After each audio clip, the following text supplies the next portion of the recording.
La première loi que vous voterez si vous êtes député. Avec le programme du nouveau Front populaire, si je suis élue, ce que je souhaiterais, c'est que l'on vote en premier le blocage des prix de première nécessité et de l'énergie, parce qu'il me semble que c'est une mesure d'urgence dont la Réunion a vraiment besoin. La première loi que vous abrogerez si vous êtes élu. C'est la réforme de la retraite à 64 ans. C'est vraiment celle contre laquelle je me suis battue dans la rue, à l'Assemblée nationale, celle contre laquelle des millions de Français et des milliers de Réunionnais sont descendus dans la rue. La première personne que vous appellerez le soir de votre élection.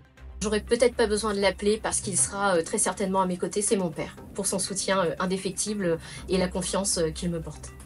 La première personne qui vous a donné envie de faire de la politique. C'était Gisèle Halimi, ses combats pour les droits des femmes, une avocate, alors forcément ça m'a parlé.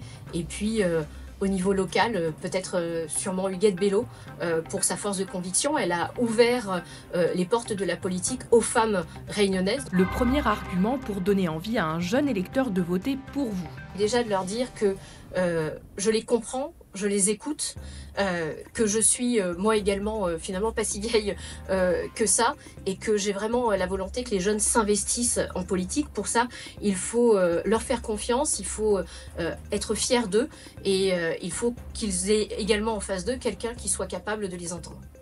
La dernière chose à laquelle vous penserez ce soir en vous endormant. À dimanche prochain.